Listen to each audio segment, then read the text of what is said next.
ಈಗ ಸ್ವಾಮೀಜಿಯವರು ಪ್ರತ್ಯೇಕವಾಗಿ ಈ ಮಾಸದಲ್ಲಿ ಅದು ಕೂಡ ಸ್ವತಂತ್ರ ದಿನೋತ್ಸವ ಕೂಡಿ ಬರಬೇಕು, ಲಾಂಗ್ ವೀಕೆಂಡ್ ಇದೆಯಲ್ಲ, ಮತ್ತು ಶ್ರಾವಣ ಮಾಸದಲ್ಲಿ ಈ ವರಮಹಾಲಕ್ಷ್ಮಿ ವ್ರತ ಕೂಡಿ ಬರಬೇಕು, ಎಲ್ರಿಗೂ ಕೂಡ ಯೋಗ್ಯವಾದಂತಹ ಒಂದು ಸಮಯದಲ್ಲಿ ನಾವು ಇದು ಮಾಡಬೇಕು ಅಂತ ಹೇಳಿ ಕರೆಕ್ಟಾಗಿ ರಚನೆ ಮಾಡಿದ್ದಾರೆ. ಯಾವತ್ತು ಏನು ಪಾರಾಯಣ ಆಗಬೇಕು ಅನ್ನೋದನ್ನು ಈಗ ನಾವು ಇವತ್ತು ಬೆಳಗ್ಗೆ ಸುಂದರಕಾಂಡ ಮುಗಿಸಿ ನಿನ್ನೆನೇ ಶುರುವಾಗಿದೆ ಸುಂದರಕಾಂಡದ ಪಾರಾಯಣೆ, ಹಾಗೆ ಹೋಮ ಆಯಿತು. ಇವತ್ತು ಸುಂದರಕಾಂಡ ಏನು ನಿನ್ನೆ ಪೆಂಡಿಂಗ್ ಪಾರಾಯಣ ಇತ್ತು ಅದನ್ನು ಮುಗಿಸಿ ಈಗ ಯುದ್ಧಕಾಂಡ ಶುರು ಆಗಿದೆ. ಇವತ್ತೇ ಹನುಮಂತರು ಹೋಗಿ ಲಂಕಾಕ್ಕೆ ಹೋಗಿ ಅಲ್ಲಿ ರಾವಣನ ನೋಡಿದ್ದು, ಸೀತಾಮಾತೆಗೆ ನೋಡಿದ್ದು, ಮತ್ತು ಅಲ್ಲಿ ಎಲ್ಲ ಲಂಕಾ ದಹನ ಮಾಡಿದ್ದು, ಇದೆಲ್ಲ ಹಿಂದೆ ಬಂದು ರಾಮನಿಗೆ ಎಲ್ಲ ಕೂಡ ಬಂದು ಹೇಳೋದು, ಇದೆಲ್ಲ ಕೂಡ ಇಷ್ಟರ ತನಕ ಆಗಿದೆ ಪಾರಾಯಣ ಎಲ್ಲ. ಈಗ ಯುದ್ಧಕಾಂಡ ಶುರು ಆಗಿದೆ. ಏನದು ಬ್ರಿಡ್ಜ್ ಕಟ್ಟಬೇಕಾ, ಹೇಗೆ ದಾಟ್ಕೊಂಡು ಹೋಗಬೇಕು, ಆ ಚರ್ಚೆ ಆಗ್ತಾ ಇದೆ ಪಾರಾಯಣದಲ್ಲಿ. ಇನ್ನೇನು ಸ್ವಾಮೀಜಿಯವರು ಕೂಡ ಇವತ್ತು ಈಗ ಬರ್ತಾರೆ. ಏಕಾದಶಿ ಸ್ವಾಮೀಜಿಯವರು ಮೌನ ದೀಕ್ಷದಲ್ಲಿ ಇರ್ತಾರೆ. ಪ್ರತಿ ಚಾತುರ್ಮಾಸದಲ್ಲೂ ಕೂಡ ಏಕಾದಶಿ ದಿನದಂದು ಉಪವಾಸ ಹೇಗೆ ಮಾಡ್ತಾರೆ, ಮೌನ ದೀಕ್ಷೆ ಕೂಡ ಮಾಡ್ತಾರೆ. ಅದಕ್ಕೆ ಇವತ್ತು ಬೆಳಗ್ಗೆ 7:30ಗೆ ಶುರು ಮಾಡಿ ನಮ್ಮ 78ನೇಯ ನಮ್ಮ ಸ್ವತಂತ್ರ ದಿನಾಚರಣೆ ಫ್ಲ್ಯಾಗ್ ಹಾಯಿಸ್ಟಿಂಗ್ ಮೂಲಕ ತುಂಬ ಚೆನ್ನಾಗಾಯಿತು. ಸ್ಕೂಲ್ ಮಕ್ಕಳೆಲ್ಲರೂ ಕೂಡ ಬಂದಿದ್ದಾರೆ. ಮಕ್ಕಳು ಕೈಯಲ್ಲೂ ಕೂಡ ರಾಮನ ಸ್ತೋತ್ರಗಳನ್ನು ಹೇಳಿಸಿದ್ದಾರೆ. ಅದೆಲ್ಲ ಕೂಡ ಆಗಿದೆ. ಒಳ್ಳೆಯ ಕಾರ್ಯಕ್ರಮಗಳೆಲ್ಲ. ಇವತ್ತು 7ನೇ ದಿನ ಅಲ್ವಾ, ಇನ್ನೇನು 2 ದಿನಗಳಲ್ಲಿ ಯುದ್ಧಕಾಂಡ ಆಗುತ್ತೆ, ಮತ್ತು ಉತ್ತರಕಾಂಡ ಗೊತ್ತು ಅದು ಕೂಡ ಆಗುತ್ತೆ. ಅದಾದಮೇಲೆ ಈ 17ನೇ ತಾರೀಕು ಸಂಜೆ ವಿಶೇಷವಾಗಿ ಸೀತಾರಾಮ ಕಲ್ಯಾಣ ಆಗಬೇಕು. ಈ ವರ್ಷವೇ ನಮ್ಮ ರಾಮಲೆಲ್ಲ ಕೂಡ ಬಂದಿದ್ದಾರಲ್ಲ, ಅದಕ್ಕೆ ಈ ವರ್ಷದಲ್ಲಿ ಅದ್ಭುತವಾಗಿ ಈ ಕಾರ್ಯಕ್ರಮಗಳು ಆಗಬೇಕು ಅಂತ ಹೇಳಿ 17ನೇ ತಾರೀಕು ಸಂಜೆ ಶ್ರೀ ಸ್ವಾಮೀಜಿಯವರು ಇದೇ ಪ್ರಾಂಗಣದಲ್ಲಿ ಶ್ರೀ ಸೀತಾರಾಮ ಕಲ್ಯಾಣ ಮಾಡ್ತಾರೆ. ಹಾಗೆ 17 ಸಂಜೆನೇ ಭಜನೆ, ರಾಮನದು ಏನು ಭಜನೆಗಳು ಬರುತ್ತೆ ಅದೆಲ್ಲ ಕೂಡ ಇಲ್ಲಿ ನಮ್ಮ ಕೈಯಲ್ಲಿ ಹಾಡಿಸಲಿದ್ದಾರೆ.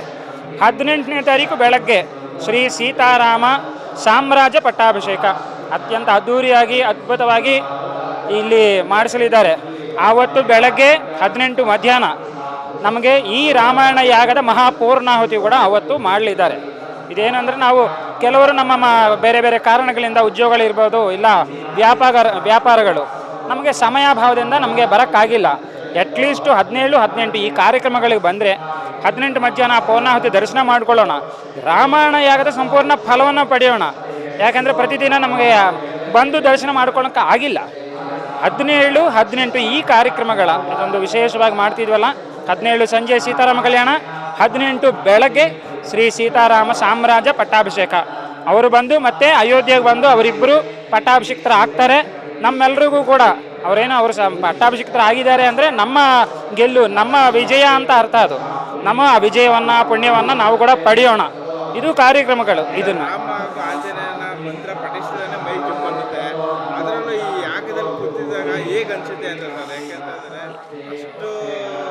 ಹೌದು, ಇದೇನು ನಾರ್ಮಲ್ ಯಾಗ ಅಲ್ಲ ಅದು. ನಾವು ಯಾರಾದರೂ ಬಂದು ಮನೆಯಲ್ಲಿ ಕೂತ್ಕೊಂಡು ಏನೋ ಕಾರ್ಯಕ್ರಮ ಮಾಡೋಣ, ತುಂಬ ಸುಲಭವಾಗಿ ಮಾಡ್ಬೋದು ಅನ್ನೋ ಹಾಗಿಲ್ಲ. ಇದು ವಾಲ್ಮೀಕಿ ರಾಮಾಯಣ. ಇದು ಲೋಕದಲ್ಲಿ ಸುಮಾರು ರಾಮಾಯಣಗಳಿವೆ, ಬಟ್ ವಾಲ್ಮೀಕಿ ರಾಮಾಯಣ ಒಂದು ಮಾತ್ರ ಸಂಪೂರ್ಣವಾಗಿ ಸಂಸ್ಕೃತದಲ್ಲಿ ಸ್ವಲ್ಪ ಕ್ಲಿಷ್ಟವಾಗಿರುತ್ತೆ. ಅದೆಲ್ಲ ಓದೋಕ್ಕೆ ಅಷ್ಟು ಸುಲಭ ಇಲ್ಲ. ಅದೆಲ್ಲ ಒಳ್ಳೆಯ ಉಪದೇಶ ಪಡೆದಂತಹ ಆ ಉಪದೇಶ ಪಡೆದಿದ್ದಂತಹ ಋತ್ವಿಜರು ಮಾತ್ರನೇ ಅವರ ಕೈಯಲ್ಲೇ ಆಗುತ್ತೆ ಪಾರಾಯಣ ಮಾಡೋಕ್ಕೆ. ಅಟ್ಲೀಸ್ಟ್ ಅವ್ರು ಪಾರಾಯಣ ಮಾಡಬೇಕಾದ್ರೆ ನಾವು ಅದನ್ನು ಆ ಟೆಕ್ಸ್ಟ್ನ ನೋಡ್ತಾ, ನಮ್ಮ ಕನ್ನಡ ಲಿಪಿಯಲ್ಲೇ ತೋರಿಸ್ತಾ ಇದ್ವಲ್ಲ, ನೋಡ್ತಾ ನಾವು ಫಾಲೋ ಮಾಡ್ಬೋದು. ಎಲ್ಲಿ ಮಾಡ್ತಾ ಇದ್ವಿ, ಯಾಕೆ ಮಾಡ್ತಾ ಇದ್ವಿ, ಯಾರು ಮಾಡಿಸ್ತಿದ್ದಾರೆ, ಇದೆಲ್ಲ ಕೂಡ ನಾವು ತಿಳ್ಕೊಳ್ಬೇಕು.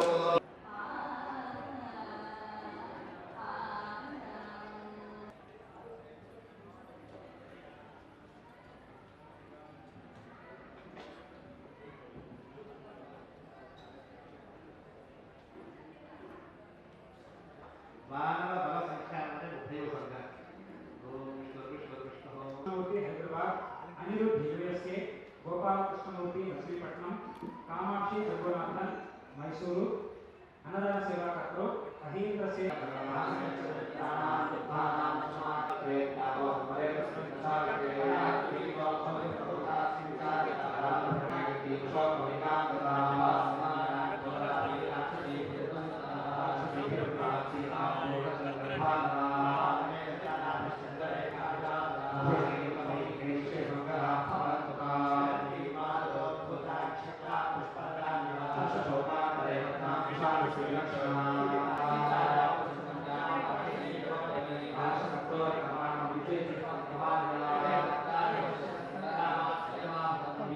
ಇದೇ ತಿಂಗಳು 8ನೇ ತಾರೀಕಿಂದ ಶ್ರೀಮದ್ ರಾಮಾಯಣ ಮಹಾಯಾಗ ಗಣಪತಿ ಸಚ್ಚಿದಾನಂದ ಆಶ್ರಮದಲ್ಲಿ ಬಾಲಸ್ವಾಮೀಜಿಯವರ ನೇತೃತ್ವದಲ್ಲಿ ಅತ್ಯಂತ ಸಾಂಗವಾಗಿ ನಡೀತಾ ಇರತಕ್ಕಂಥ ಕಾರ್ಯಕ್ರಮ ತುಂಬ ಭಕ್ತ ಪ್ರವಾಹದಿಂದ ಭಾಳ ಯಶಸ್ವಿಯಾಗಿ ನಡೀತಾ ಇದೆ. ಈ ಕಾರ್ಯಕ್ರಮವನ್ನು ವಿಶೇಷವಾಗಿ 17ನೇ ತಾರೀಕು ಸೀತಾರಾಮ್ ಕಲ್ಯಾಣ ಹಮ್ಮಿಕೊಳ್ಳಲಾಗಿದೆ. ಸಂಜೆ 6 ಗಂಟೆಯಿಂದ ಎಲ್ಲ ಭಕ್ತ ಮಹಾಶಯರು, ಮೈಸೂರಿನ ನಾಗರಿಕರು, ಸದ್ಭಕ್ತರು ಎಲ್ಲರೂ ಕೂಡ ಅದರಲ್ಲಿ ಭಾಗವಹಿಸಿ ಸಂಜೆಯ ಕಾರ್ಯಕ್ರಮದಲ್ಲಿ ಪೂರ್ಣ ಕಾರ್ಯಕ್ರಮ ಇರಬೇಕು ಅನ್ನುವಂಥ ಮನವಿಯನ್ನು ಗಣಪತಿ ಸಚ್ಚಿದಾನಂದ ಆಶ್ರಮದ ಪರವಾಗಿ ಮತ್ತು ರಾಜೀವಾಗಿ ನಾನು ಕೋರ್ತಾ ಇದ್ದೀನಿ. ಜೊತೆಗೆ 18ನೇ ತಾರೀಕು ಸಮಾರೋಪದ ಕಾರ್ಯಕ್ರಮ, ಅವತ್ತು ಬೆಳಗ್ಗೆ 9ರಿಂದ ಮಧ್ಯಾಹ್ನ ಪೂರ್ಣಾಹುತಿ ಆಗುವವರೆಗೂ ಕೂಡ ಸರ್ವರೂ ಪಾಲ್ಗೊಂಡು ಈ ಕಾರ್ಯಕ್ರಮವನ್ನು ಯಶಸ್ವಿ ಮಾಡಬೇಕು. ಅತ್ಯಂತ ಒಳ್ಳೆಯ ಕಾರ್ಯಕ್ರಮ ಮೈಸೂರಿನಲ್ಲಿ ಗಣಪತಿ ಆಶ್ರಮದ ಈ ಆವರಣದಲ್ಲಿ ಆಗ್ತಾ ಇರ್ತಕ್ಕ ನಮ್ಮೆಲ್ಲರ ಸೌಭಾಗ್ಯ. ನಾವೆಲ್ಲ ಅದರಲ್ಲಿ ಪಾಲ್ಗೊಳ್ಳೋದ್ರ ಮುಖಾಂತರ ನಮ್ಮ ದೈವ ನಿಷ್ಠೆಯನ್ನು, ನಮ್ಮ ಸಂಕಲ್ಪ, ಧರ್ಮದ ಕಾರ್ಯವನ್ನು ಮಾಡುವಂಥ ಎಲ್ಲ ವಿಚಾರಕ್ಕೆ ಇದೊಂದು ವೇದಿಕೆಯನ್ನು ಸಚ್ಚಿದಾನಂದ ಸ್ವಾಮಿಗಳ ಆಶ್ರಮದಲ್ಲಿ ಕಲ್ಪಿಸಿಕೊಡಲಾಗಿದೆ. ತಾವೆಲ್ಲರೂ ಕೂಡ ಆಗಮಿಸಬೇಕು ಅಂತ ಮತ್ತೊಮ್ಮೆ ಕಳಕಳಿಯ ಮನವಿ ಮಾಡ್ತೀನಿ.